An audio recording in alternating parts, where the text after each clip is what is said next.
तो देश भर में सावन शिवरात्रि की धूम है। सीएम धामी ने भी प्रदेशवासियों को बधाई दी है। प्रदेशवासियों को पवित्र श्रावण मास की शुभकामनाएं दी है। तो देश भर में सावन शिवरात्रि की धूम नजर आ रही है और ऐसे में मुख्यमंत्री पुष्कर सिंह धामी ने ट्वीट करके प्रदेशवासियों को बधाई दी है। एक तरफ ट्वीट है आपके सामने। सीएम धामी ने ट्वीट करते हुए लिखा है कि पवित्र श्रावण मास की शिवरात्रि की शुभकामनाएं। तो देश भर में सावन शिवरात्रि की धूम है। एक तरफ शिवालयों में भक्तों की भीड़ बढ़ती जा रही है तो दूसरी तरफ प्रदेशवासियों को सीएम धामी ने भी शिवरात्रि की शुभकामनाएं दी है, बधाई दी है। और चलिए खबरों में आगे बढ़ेंगे, जहां उत्तराखंड में चुनावी प्रचार का शोर थम चुका है। 24 जुलाई को होगा पहले चरण का मतदान। 28 जुलाई को दूसरे चरण की वोटिंग होने वाली है। पहले चरण में 49 विकास खंडों में मतदान होने वाला है। तो प्रथम चरण में इन विकास खंडों में चुनाव होने वाला है। अल्मोड़ा, ताकुड़ा, धौला देवी, ताड़ीखेत, भैंसिया छानी समेत तमाम अलग अलग इलाके हैं जहां पर दरअसल पहले चरण का मतदान होना है। तो पंचायत चुनाव को लेकर सारी तैयारी हो गई है। 24 जुलाई को पहले चरण का मतदान होगा, साथ ही 28 जुलाई को दूसरे चरण का मतदान होगा। चुनावी शोर जो है वो पूरे तरीके से थम चुका है। तो उधमसिंह नगर में, खटीमा, सितारगंज, गदरपुर और बाजपुर में कहां पहले चरण का मतदान हो रहा है वो आपको बता रहे। चंपावत के लोहाघाट और पाटी में होना है। पिथौरागढ़ में धारचूला, डीडीहाट, मुनस्यारी और कनाली चीना में होना है। इसके अलावा नैनीताल में बेतालघाट, ओखल, कांडा, रामगढ़, वधारा में, वहीं बागेश्वर में, गरुड़ और कपकोट में भी पहले चरण का मतदान होना है। उत्तरकाशी की बात करें तो मोरी, पुरोला और नौगांव में मतदान होना है। चमोली जिले की बात करें तो देवाल, थराली, ज्योतिर्मठ और नारायणबगड़ में यहाँ पर चुनाव होने वाला है। टिहरी में, जौनपुर, प्रतापनगर समेत कई अलग अलग जगह है जहां पर पहले चरण का मतदान होना है। जाखणीधार, थौलधार और भिलंगना में भी मतदान होना है। देहरादून में चक्राता, कालसी, विकासनगर की बात करें तो यहाँ भी मतदान होगा। दूसरी तरफ पहले चरण में पूरी तैयारी यहाँ पर कर ली गई है। बता दें कि 24 जुलाई को पहले चरण का मतदान होना है और 28 जुलाई को दूसरे चरण का मतदान होना है।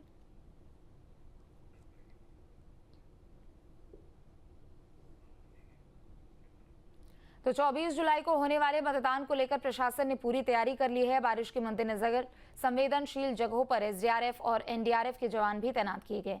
चुनाव शांतिपूर्ण तरीके से संपन्न कराने के लिए प्रशासन पूरी तरह से तैयार है। आज 5 बजे हमारा सभी चुनाव का अभियान जो है वो अब थम चुका है। अब जो आगे की कार्रवाई है वो है जो हमारी कल की पार्टियां रवाना होनी है वो अब होंगी। मैं अगर पार्टियों की बात करूं तो हमारी जो 3 दिन पहले जो पार्टियां रवाना होनी थी उसमें कुल हमारी 8 पोलिंग पार्टियां थीं।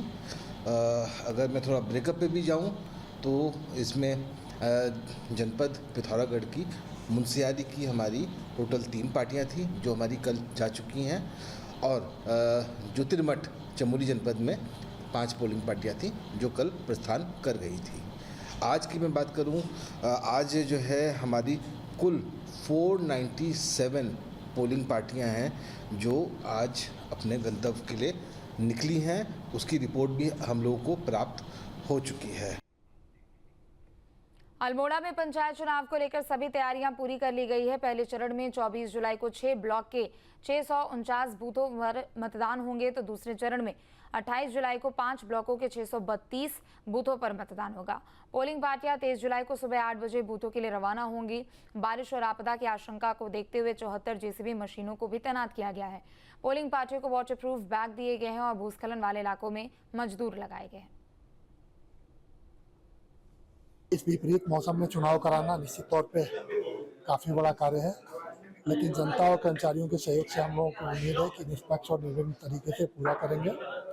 और जनपद में 9,800 से अधिक पदों पे चुनाव हो रहे हैं।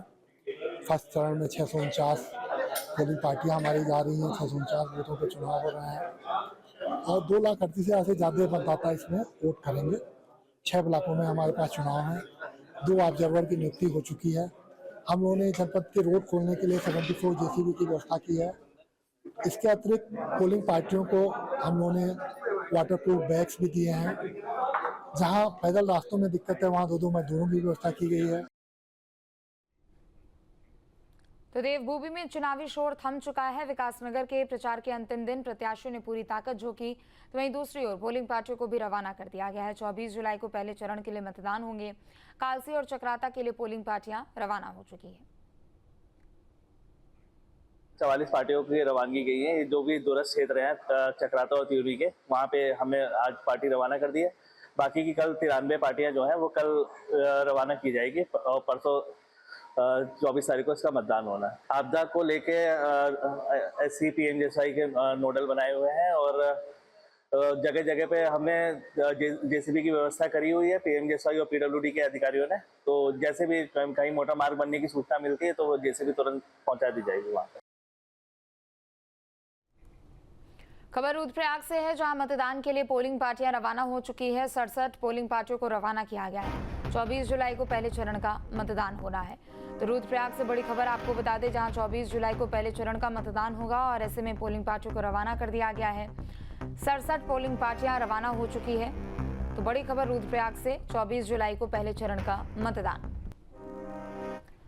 तो पंचायत चुनाव में डिग्री कॉलेजों के प्रोफेसरों को भी ड्यूटी पर लगाने को लेकर हाईकोर्ट में सुनवाई हुई। कोर्ट की सिंगल बेंच ने कोर्ट के पुराने आदेश के आधार पर याचिका को खारिज कर दिया। बता दें कि कई डिग्री कॉलेजों के प्रोफेसरों ने उच्च न्यायालय में याचिका दायर की थी, जिसमें उन्होंने मांग की थी कि वो प्रथम श्रेणी के कर्मचारी है, इसलिए उनकी ड्यूटी चुनाव में नहीं लगाई जा सकती है। कोर्ट ने अपने आदेश में कहा कि जिनकी ड्यूटी लगी हुई है वे ड्यूटी करेंगे।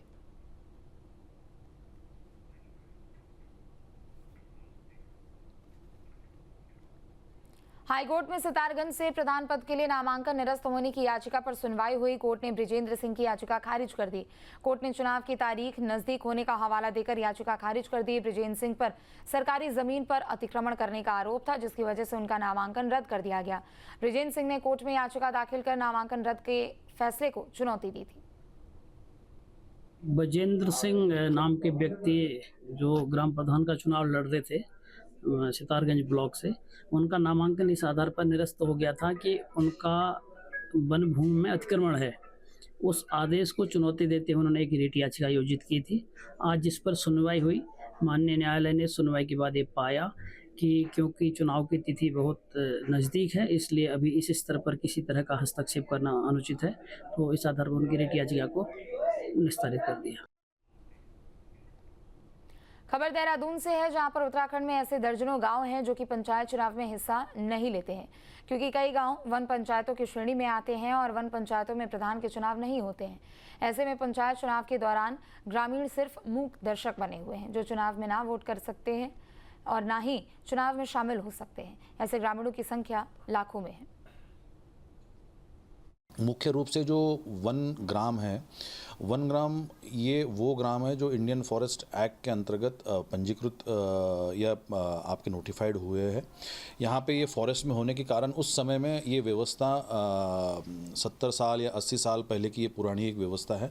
1927 में इंडियन फॉरेस्ट एक्ट बना था, तो उसी के अंतर्गत ये वन ग्राम की व्यवस्था बनी हुई है। इसमें उस समय में इनके चुनाव की प्रक्रिया नहीं थी, क्योंकि ये पंचायती राज इंस्टीट्यूशन काफ़ी बाद में आया हुआ है। इसीलिए वो जो लोग ऐसे हैं जो वन ग्रामों में रहे हैं, लेकिन उनके वोटर आईडी बने हुए हैं, उनके पासपोर्ट भी बने हुए हैं, उनके सभी जो अधिकार उसे संपन्न हुई है। और वर्तमान में ये बताना भी चाहूँगा मतलब इस माध्यम से कि रामनगर में ऐसे वन ग्राम हैं जिसको फॉरेस्ट राइट एक्ट के अंतर्गत उनके कम्युनिटी राइट्स को सेटल किया गया है और वन ग्रामों को एक स्पेशल राजस्व ग्राम के रूप में उनको घोषित भी किया गया है, जिसके अंतर्गत उनको जो मूलभूत सुविधाएं हैं वो भी उनको प्रदान की जा रही है। और इस टाइप की जो ग्राम प्रधान की जो व्यवस्था है, वहाँ पे भी उन गांवों में भी जो है इसको इम्प्लीमेंट किया जा रहा है। जहाँ भक्ति है हर शब्द में, कथाओं में छिपे हैं दिव्य रहस्य और ज्योतिष देता है जीवन को दिशा। धर्म से जुड़ी हर बातों को जानने के लिए हमारे चैनल स्तुति को सब्सक्राइब करें। चैनल पर जाने के लिए इस लिंक पर क्लिक करें।